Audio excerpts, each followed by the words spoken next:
ஒரு பொண்ணு ஒரு ட்ரெஸ் போட்டிருக்கு, இந்த பட்டன் எதுக்கு? இது உனக்கு இதுவா தெரியுது, இதை கழட்டி விட்டுட்டுனா என்ன எதிர்பார்க்குறீங்க? அவ்வளோ கேவலமா இல்லையா? அந்த ஒரு பக்கம் அந்த கிளிப்பில் தூக்கி போகிறாங்க, ஒரு பக்கம் மூக்குத்தியில் ஆரம்பிக்கிறாங்க, ஒரு பக்கம் பாருங்க கையில் இருக்கக்கூடிய காப்புலேருந்து பெல்ட்லேருந்து வாட்ச்லேருந்து சின்ன சின்ன விஷயங்கள் எல்லாத்தையும் கொண்டு வராங்க. வேற ஸ்டேட்டில் ஒரு நியூஸ் கூட அப்படிமா. அப்போ நாங்கள் என்ன முட்டாள்களா? நீட்டே இல்லாமல் எவ்வளோ மருத்துவ படிப்பு இருக்குது தெரியுமா? எவ்வளவு படிப்புகள் படிக்க முடியும், எவ்வளவு வாய்ப்புகள் இருக்கு. மற்ற படிப்புகள் போனாலும் எவ்வளோ ஆப்பர்ச்சுனிட்டிஸ் இருக்கு. 10ஆம் வகுப்பு படிக்கும் போதே கொடுக்க வேண்டிய கெரியர் கவுன்சிலிங்க 12ஆம் வகுப்புல வந்து கொடுத்துட்டு இருக்கோம். மேக்ஸே இல்லாத ஒரு குரூப் எடுத்துட்டு இப்போ டாக்டரும் ஆக முடியாம, இன்ஜினியரிங்க்கும் போக முடியாம, தமிழ்நாட்டில் இருக்கக்கூடிய மனிதர்கள் தான் கல்வியை சுயநலமாக பார்க்காத மனிதர்கள். அதனால தான் இங்கிருந்து போறவங்க எல்லாருமே வெற்றியாளராக பார்க்குறாங்க. நீங்க இஸ்ரோவோட முக்கியமான சயின்டிஸ்ட்ல ஆரம்பிச்சு, நம்மளுடைய கலாம் ஐயாவோட இதுல இருந்து ஆரம்பிச்சு இன்னைக்கு வரைக்கும் இதிகாசத்துல ஒவ்வொரு ஆண்டும் தமிழர்களின் பெயர் பறிக்காத ஒரு இடம் இருக்கவே இருக்காது. ஒரு உண்மையான கல்வியை கொடுக்கக்கூடிய இடம், ஒரு உண்மையான ஆசிரியர்களுடைய தரம் எங்க இருக்குன்னா, படிக்காதவனை படிக்க வைக்கிறதுல இருக்கு. நல்லா படிக்கிறவனை உட்கார வச்சு படிக்க வச்சுன்னு சொல்றதுல கிடையாது. அப்ப இதை அதிகமாக செய்யக்கூடியதுல வந்து நம்ம சல்யூட் கொடுக்கணும். அது அரசு பள்ளி தான். அதுதான் வந்து 12வது முடிச்சு ஒரு கல்லூரியில 3 ஆண்டோ 4 ஆண்டோ முடிச்சுட்டு வெளியில வரவன் ஃப்ரெஷராக வேலை தேடுறான். வேலை தேடுறவனுக்கு வேலை கொடுக்க கம்பெனி தயாராக இல்லை. காரணம், உன்னை ஃப்ரெஷராக வேலைக்கு எடுத்து நான் திருப்பி 1 வருஷம் ட்ரைனிங் கொடுத்து சம்பளமும் கொடுத்து என் நேரத்தை வேஸ்ட் பண்றதுக்கு பதில்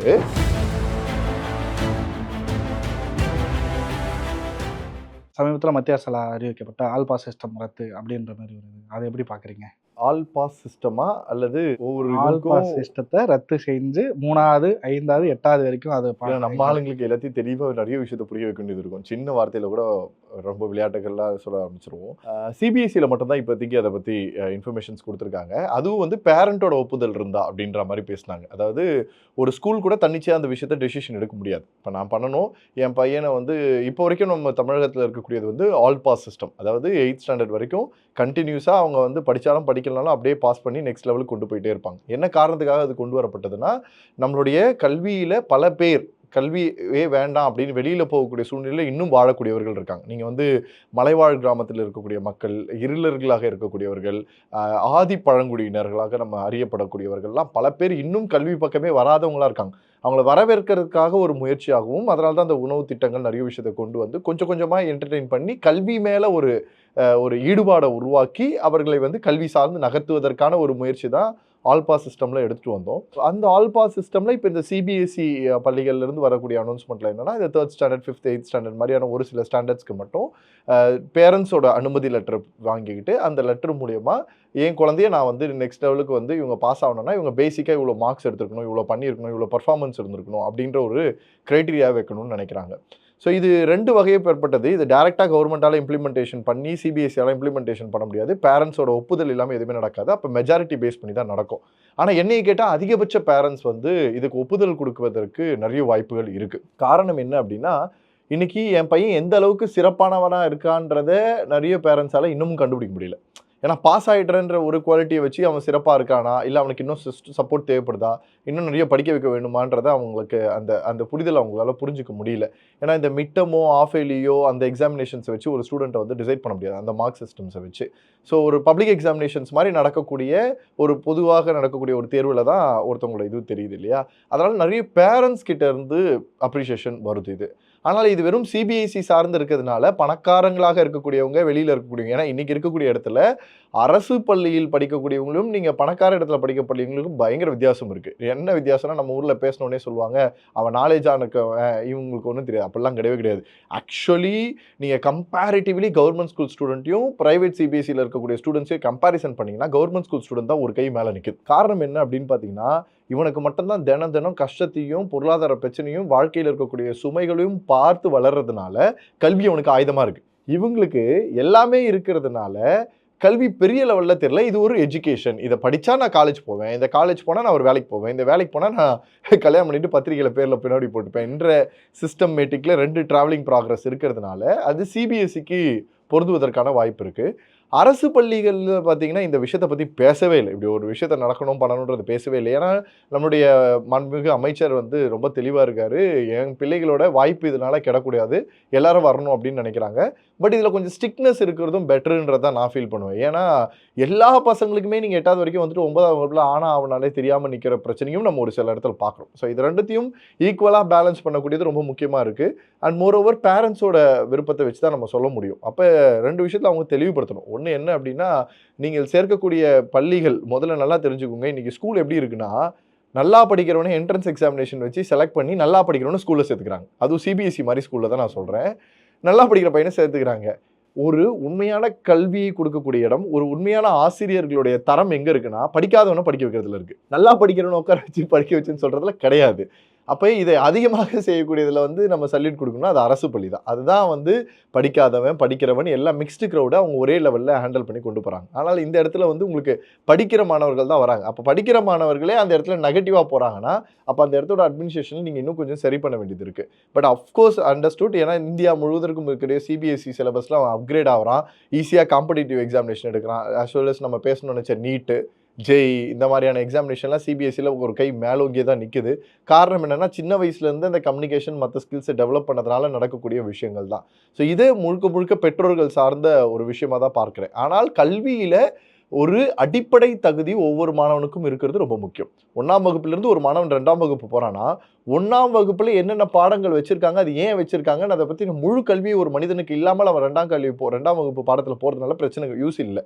ஏன்னா 10ஆம் வகுப்பு வரைக்கும் அவன் கணிதத்தில் இருக்கக்கூடிய அவன் கற்றுக்கொண்ட கல்விதான் அவனுடைய அடுத்த 50 வருஷத்திற்கு அவன் வேலை பார்க்கக்கூடிய இடம் வரைக்கும் பயன்படும்.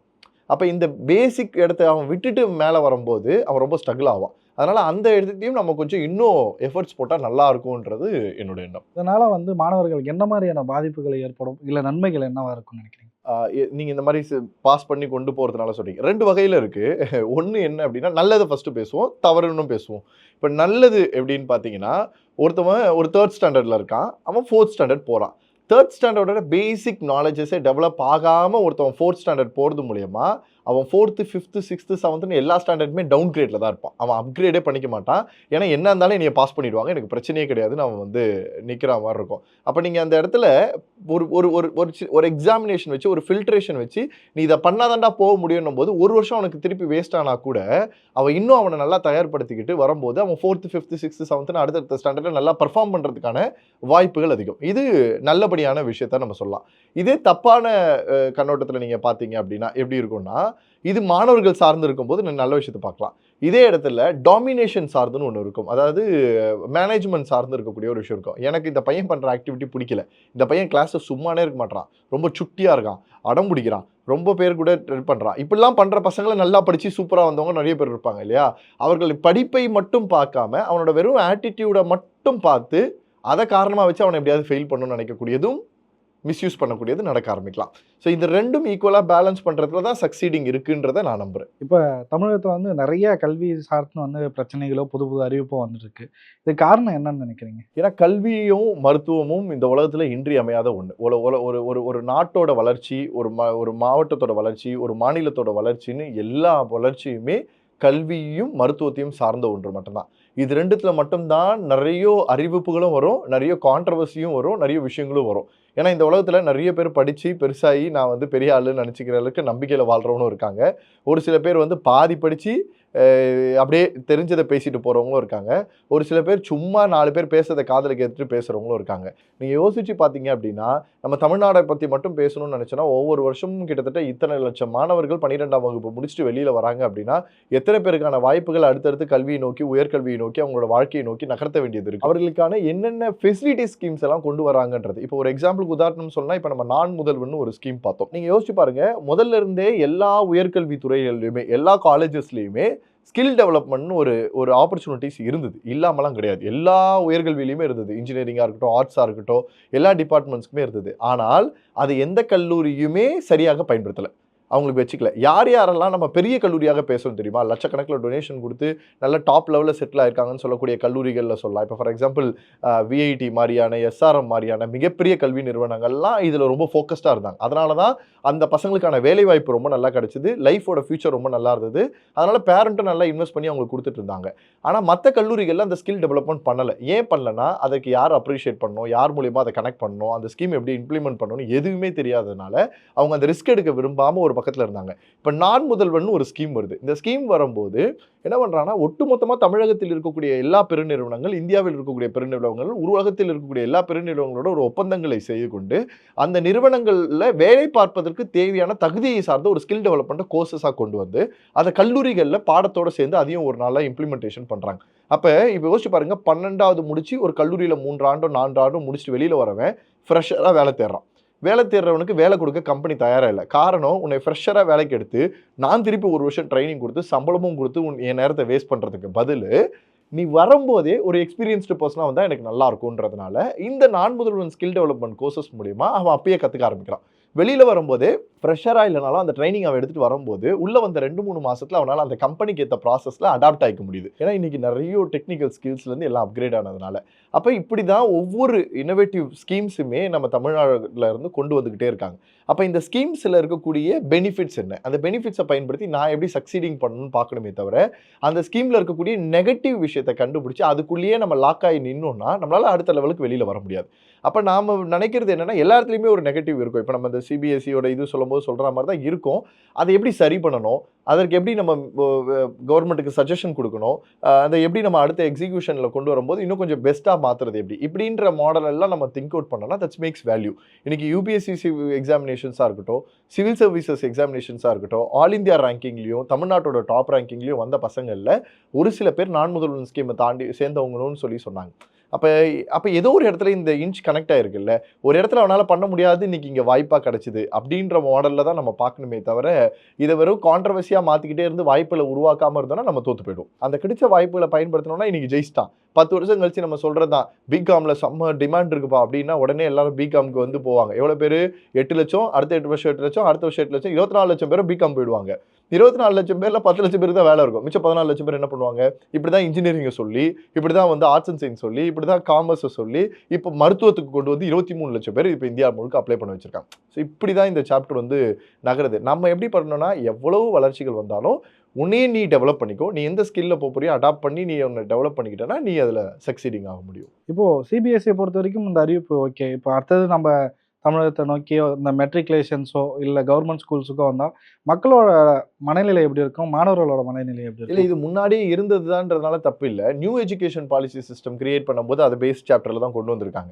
ஆக்சுவலி அதை வந்து சைமல்டேனியஸாக இம்ப்ளிமெண்டேஷன் பண்ணுற மாடல் தான் இதுன்னு வச்சுக்கோங்களேன். நியூ எஜுகேஷன் பாலிசியில் ஹையர் எஜுகேஷனில் ஏற்கனவே அப்ரூவ் பண்ணி அது ப்ராக்ரஸிங்கில் இருக்குது. அதில் அப்படி உள்ள வர முடியாதனால ஸ்கூல் எஜுகேஷன்லாம் இந்த மாதிரி தான் உள்ள வர. இது ஒரு ட்ரையல் மாதிரி. இப்போ எப்படின்னா, இன்னைக்கு நிறைய அரசியலில் நான் பார்க்குறேன், அரசியலில் ஒருத்தர் ஒரு கருத்து சொல்லணும்னு நினைப்பாரு, ஆனால் அந்த கருத்தை அவரால் நேரடியாக சொல்ல முடியாது.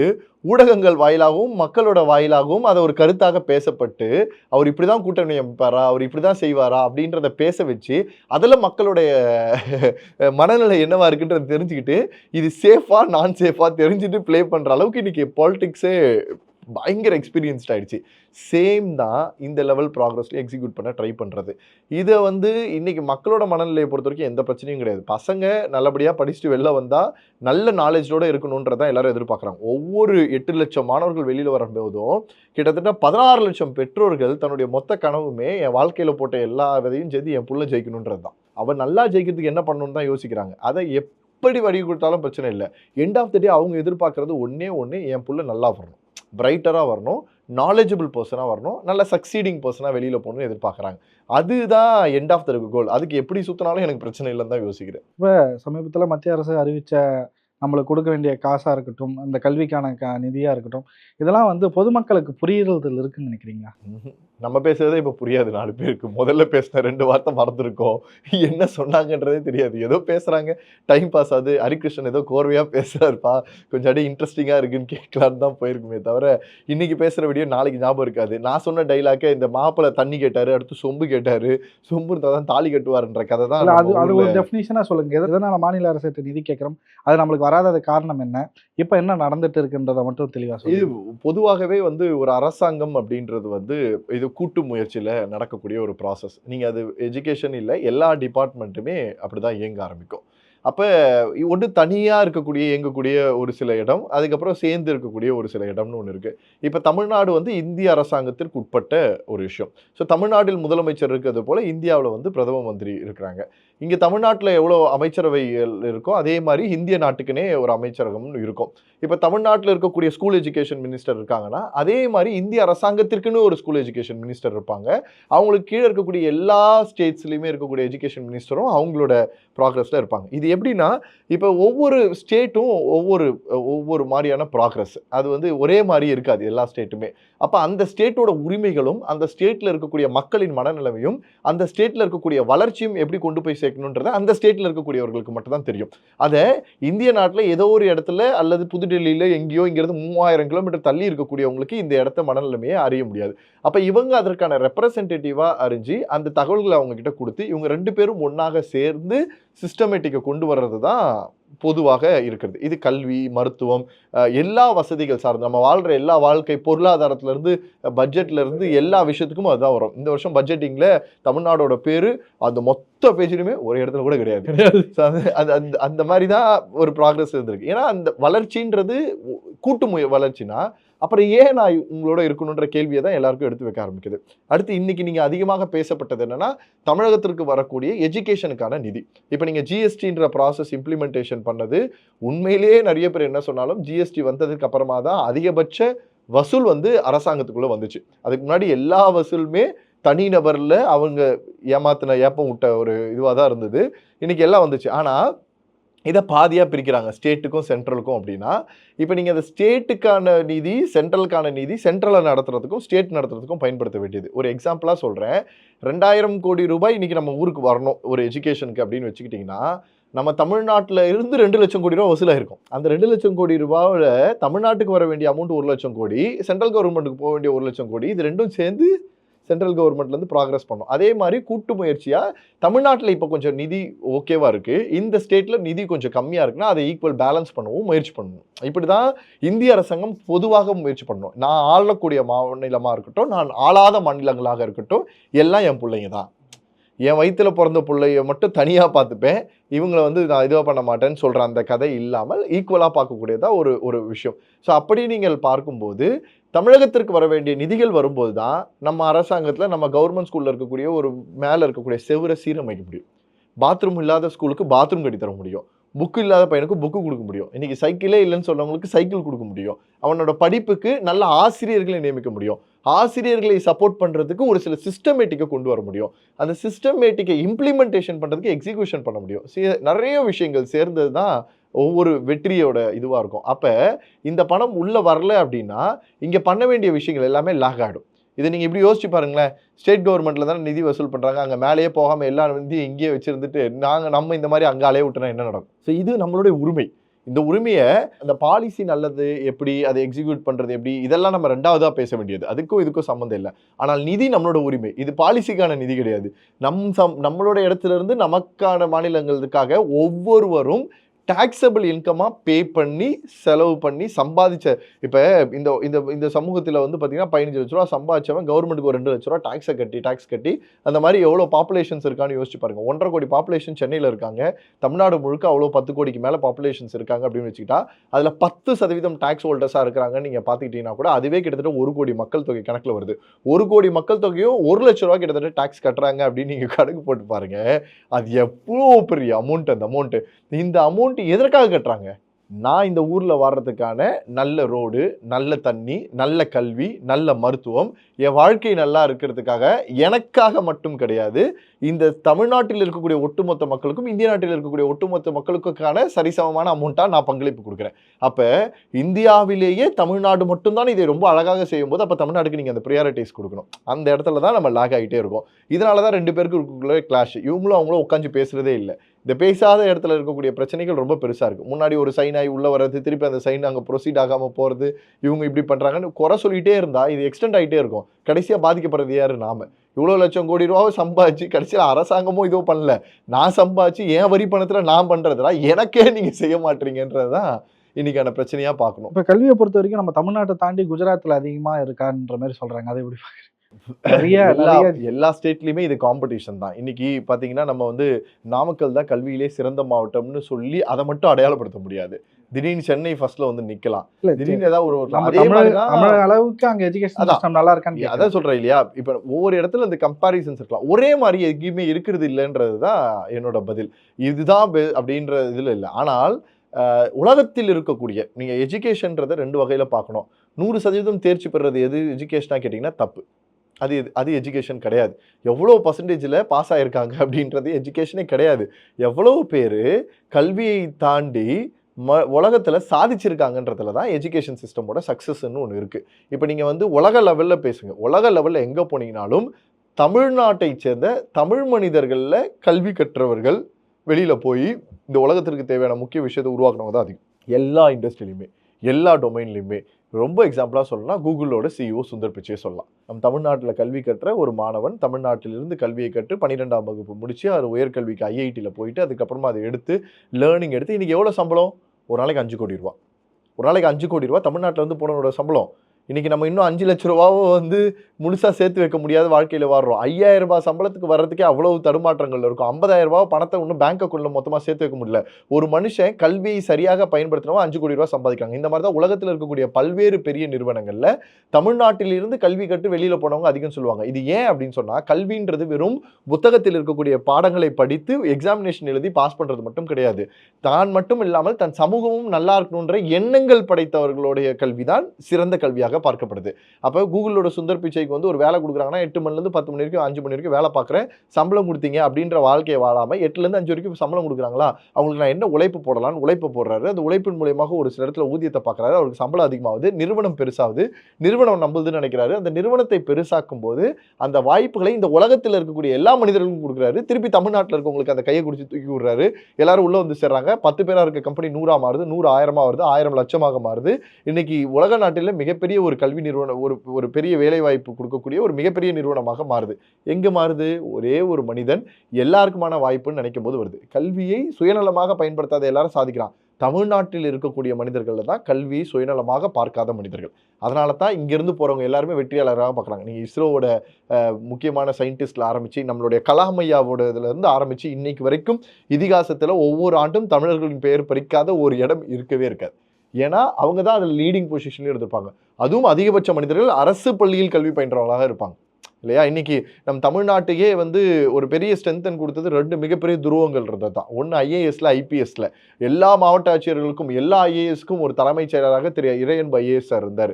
இந்த பக்கம் எல்லா காவல்துறைக்கும் DGPயாக திரு சைலேந்திரபாபு IPS சார். 2 பேரும் அரசு பள்ளியை சார்ந்த பொருளாதாரத்தில் பின்தங்கிய இடத்திலிருந்து கஷ்டப்பட்டு வந்த மாணவர்கள். ஏன் இந்த இடத்துல இருந்து வந்த மாணவர்கள் சாதிச்ச உடனே தான் தமிழ்நாட்டில் இருக்கக்கூடிய கல்வியாக இருக்கட்டும் எல்லா வாய்ப்புகளுமே எல்லாருக்கும் கிடைக்கணும்னு சொல்லி 2 பேரும் பண்ணாங்க. போலீஸ் ஸ்டேஷனில் காலை வைக்கணும்னு பயந்த எண்ணிய போலீஸ் உங்களுடைய உண்மையான நண்பன் தான்றதை ப்ரூவ் பண்ணவர் DGP சைலேந்திரபாபு சார்.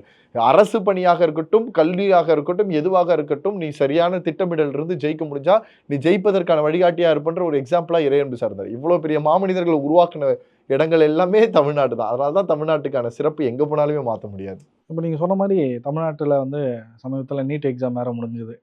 தமிழ்நாட்டில் வந்து பயங்கர ஸ்ட்ரிக்டாக இருந்தது அப்படின்ற மாதிரி சொன்னாங்க. அதை பற்றி என்ன நினைக்கிறீங்க? தமிழ்நாட்டில் தான் ஸ்ட்ரிக்டாக இருந்தது, அதான் பிரச்சனையே. என்னடா இதுன்னு பார்த்தா தமிழ்நாட்டில் சார் ஒரு வெக்கமா இல்லையா? நான் கேட்குறேன், உங்கள் வீட்டு பிள்ளையா இருந்தால் அப்படி பண்ணுவீங்களா? பிளேடை வச்சு இந்த பட்டன் எல்லாம் கட் பண்ணுறீங்க, பிளேடை வச்சு கட் பண்ணுறீங்க, மனசாட்சி இல்லை? ஒரு பொண்ணு ஒரு ட்ரெஸ் போட்டிருக்கு, இந்த பட்டன் எதுக்கு?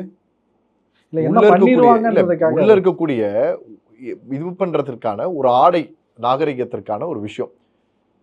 இது உனக்கு இதுவாக தெரியுது, இதை கழட்டி விட்டுட்டுனா என்ன எதிர்பார்க்குறீங்க? அவ்வளோ கேவலமாக இல்லையா? அந்த பொண்ணு அழுதுகிட்டே சொல்லக்கூடிய அந்த வார்த்தையெல்லாம் பார்க்கவே முடியல. எத்தனை இடம் சார், ஒரு பக்கம் பட்டனில் இது பண்ணுறாங்க, ஒரு பக்கம் அந்த கிளிப்பில் தூக்கி போகிறாங்க, ஒரு பக்கம் மூக்குத்தியில் ஆரம்பிக்கிறாங்க, ஒரு பக்கம் பாருங்கள் கையில் இருக்கக்கூடிய காப்புலேருந்து பெல்ட்லேருந்து வாட்சிலேருந்து சின்ன சின்ன விஷயங்கள் எல்லாத்தையும் கொண்டு வராங்க. என்ன நடந்துட போகுதுன்னு எனக்கு புரியலை. ஒரு பக்கத்தில் நீ உள்ளே போட்டிருந்த கயிறில் ஆரம்பித்து எல்லா பக்கமும் சுற்றி இருக்கிறீங்க. ஒரு பொண்ணு எக்ஸாமினேஷன் எழுதி போகிறதுக்கு முன்னாடி தன்னுடைய தாலி கைத்தை கழட்டி புருஷன் கையில் கொடுத்துட்டு அவன் பார்க்குறான். அந்த வீடியோ பார்த்தீங்கன்னா தெரியும், அவன் ஒரு ஒரு ஒரு 2 நிமிஷம் ஒரு மாதிரி ஷாக்கில் பார்க்குறான். அவனால் எதுவும் பேச முடியல. அந்த பொண்ணு ஒரு செகண்ட் நகர்ந்து போயிட்டு திருப்பி பார்த்து அந்த பொண்ணு ஷாக்கில் பார்க்குது. திருப்பி போய் ஷாக்கில் பார்க்குது. அவன் அப்படியே ஒரு மாதிரி யோசிச்சுக்கிட்டே அதை வண்டிக்குள்ளே எடுத்து வைக்கிறான். இந்த நிலைமையில் அந்த பொண்ணு எக்ஸாமினேஷன் எழுதுது. எக்ஸாமில் படித்தது ஞாபகம் வருமா, தாலியை கழட்டினது ஞாபகம் வருமா? எக்ஸாமில் படித்தது ஞாபகம் வருமா, பட்டனை கழட்டினது ஞாபகம் வருமா? நடந்த ஒவ்வொருத்தருக்கும் ஒவ்வொரு இன்சிடென்ட்டுக்கும் யோசிச்சு பாருங்க. இதெல்லாம் கொஞ்சம் கூட ஞாபகம் இல்லை. ஏதாவது ஒரு வேற ஸ்டேட்டோட செய்திகளில் நீங்கள் இந்த சவுத் இந்தியாவை விட்டுருங்க, வேற ஸ்டேட்டோட செய்திகள், ஏன்னா சவுத் இந்தியா தான் எதுக்குமே நல்லா இதுவாக நிற்கக்கூடியவங்க. வேற ஸ்டேட்டில் ஒரு நியூஸ் கூட அப்படி நீங்கள் பார்க்கல. ஒரு நியூஸ் கூட நீங்கள் பார்க்க முடியல. ஏன்? அப்போ நாங்கள் என்ன முட்டாள்களா? எங்களை என்ன வஞ்சிக்கிறீங்களா? 22 லட்சம் 23 லட்சம் மாணவர்கள் நீட் எக்ஸாமினேஷனுக்காக ஒவ்வொரு வருஷமும் தயாராகி எக்ஸாமினேஷன் எழுத வராங்க. 1.5 லட்சம் பேர் தமிழகத்திலிருந்து மட்டும் எஃபர்ட்ஸ் போடுறாங்க. 22 லட்சத்தில் 1.5 லட்சம்ன்றது கிட்டத்தட்ட அதோட பர்சன்டேஜ் பாருங்க, 10%க்கு கிட்டத்தட்ட வருது.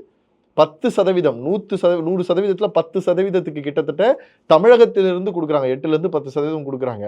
அப்போ எங்கள் மாணவர்களை பார்த்தா உங்களுக்கு என்ன தெரியுது? ரெண்டாவது, பேரண்ட்ஸும் நான் உண்மையிலேயே குறை சொல்வேன். முழுசாக அவங்க மேலே வந்து கனவுகளை சுமத்தி பசங்களை ஒரு மாதிரி ஆக்கிட்டாங்க. மேல்மருவத்தூரில் நீட் எக்ஸாமினேஷனுக்கு கிளம்ப வேண்டிய பொண்ணு போய் எழுப்பும்போது தூக்கில் மாட்டிக்கிட்டு தொங்கிட்டு இருக்கு.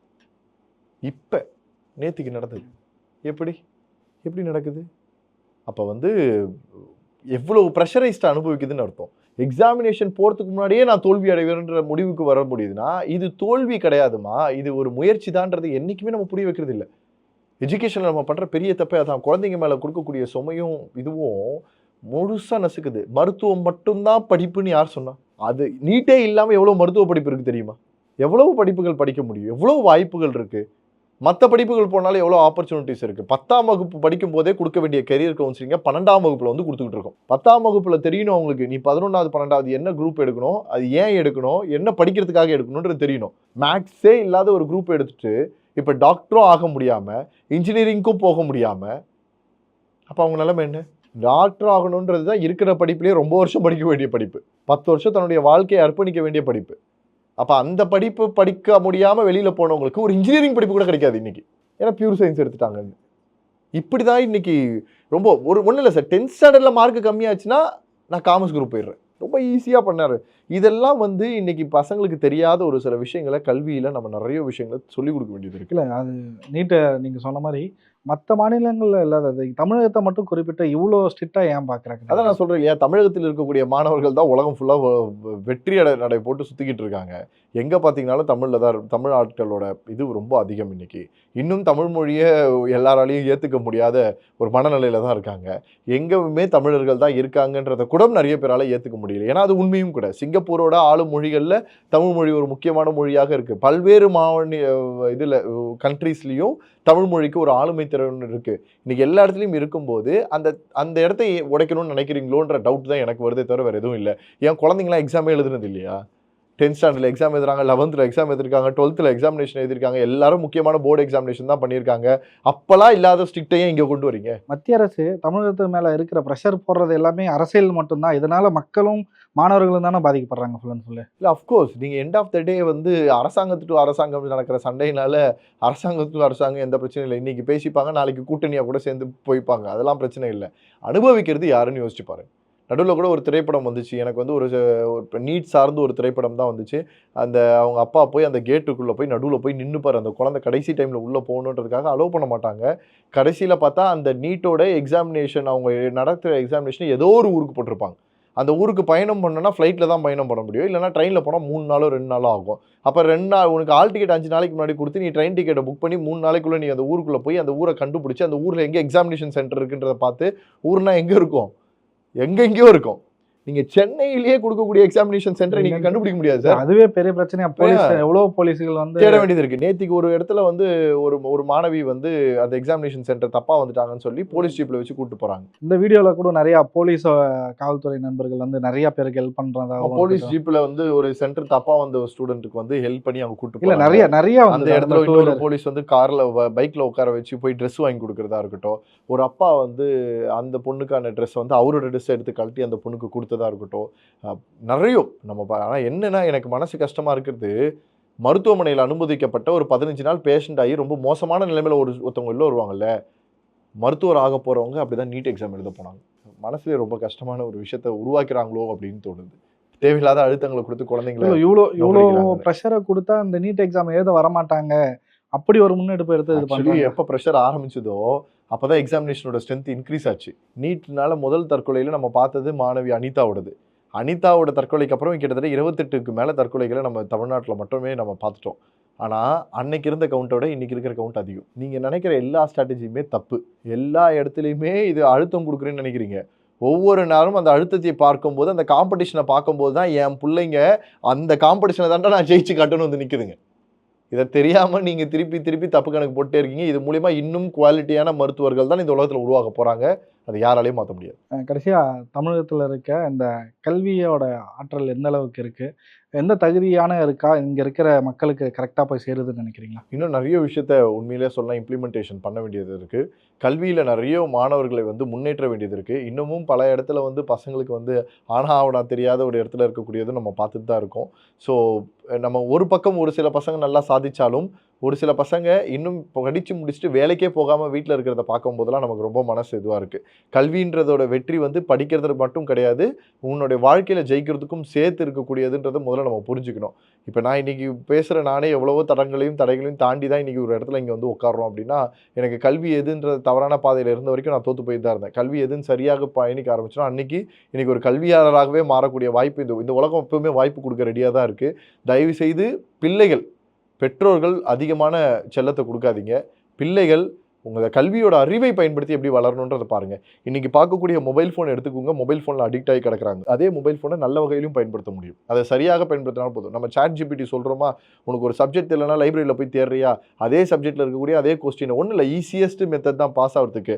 வந்திருக்கக்கூடிய கடைசி 5 வருஷம் கொஸ்டின் பேப்பர் எடு, அந்த கொஸ்டின் எடுத்து ChatGPTயில் போடு, அதுக்கான ஆன்சர் அதுவே சொல்லும். தமிழ்லையும் புலம்பெயர்த்து மொழிபெயர்த்து சொல்லும், இங்கிலீஷ்லையும் சொல்லும். படி, கற்றுக்கோ. ஈஸியான மெத்தடாலஜியில் எப்படி உன் அறிவை வளர்க்கணும்னு பண்ணு. மற்ற டைமில் உன்னை எப்படி எக்ஸிக்யூட் பண்ணணும்னு பண்ணு. நம்ம சென்னையில் இருக்க ஒரு பையன் 9th ஸ்டாண்டர்ட் படிக்கிற பையன் கேமில் அடிக்டாக இருக்கவன், அவன் பார்த்து எப்படா கேம் ஆப் டெவலப் பண்ணுறாங்கன்னு டெவலப் பண்ணி அதை அமேசானுக்கு விற்று மாதம் 2 லட்ச ரூபா சம்பாதிக்கிறனும் இதே இடத்துல தான் நடந்துகிட்டு இருக்கு.